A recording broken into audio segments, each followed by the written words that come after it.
xibaar yu wér te wóor ca tàng ba abonnez-vous pour ngeen di mën di jot suñuy vidéo. mbégte ak bànneex la ñuy am yéen ñi nga xam ne yéen ñuy topp ci chaîne bii di Buzz 221 HD ni ñu koy defee saa su ne rek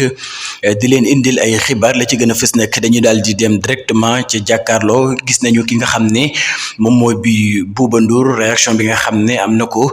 ci conférence de presse bi nga xam ne nag gouvernement bi waaye itam primature doon nañu ko amal ci fan yi ñu génn moom nag nee na la mu d'accordul moo di banque mondiale waaye itam ak puissance bi am ak itam ki nga xam ne nag ñoom ñoo di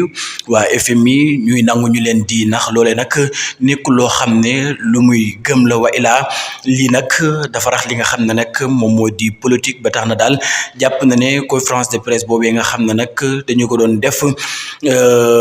kii responsable bi dëgg moo di ñi nga xam ne nag ñoom ñoo di waa FMI ndax waruñu leen bàyyi dañ leen war a daal di porter plainte comme ni ñu fas yéenee woowee ñi nga xam ne nag ñoom ñoo di Amadou Ba comme ni ko Ousmane Sonko waxee ci li nga xam ne nag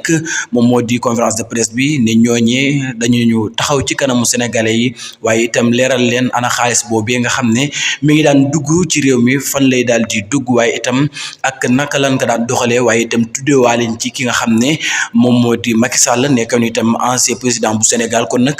moom Bouba Ndour loolee la daal di xamle ca jàkkaarloo nee na loolee daal nekkul loo xam ne lu muy d'accord la ndax ñooñee nag ñooñu ëpp doole foofu te li ñu mën a xam ñun ñi nga xam ne nag ñooñu sénégalais yi mënuñu koo xam kon nag ñoom bu ñu leen naxee rek ñoom la daal di neex ba tax na daal gouvernement bi la mu war a def du leen lu dul porter leen plainte ngir ñu leeral jamono ba nga xam ne nag régime bii di Macky Sall régime Macky Sall mi ngi fi woon xaalis bi naka lañ ko daan doxalee ba tax jamono ji mu jur li nga xam ne nag moom mooy ay jëye kon nag moom Bouba Ndour des naa gëm li nga xam ne nag moom la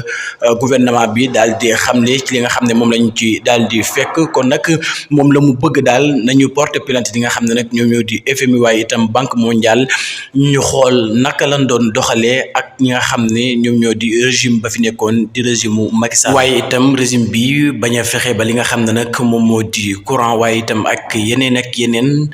bañ a yokk ci li nga xam ne nag moom moo di réewum Sénégal ndax loolee du nekk loo xam ne luy arranger Sénégal la waaye itam la mu bëgg dëgg-dëgg ñu wax leen li nga xam ne moom mooy réalité yi wax leen li nga xam ne nag jamono ji Sénégal crise bi nga xam ne nag mi ngi koy daal di dund ci wàllum li nga xam ne nag moom moo di économie loole nag bokk na ci li nga xam ne moom Bouba Ndour wax na ko ne faaw ñi nga xam ne nag ñoom ñoo di waa gouvernement bi leeral askan wi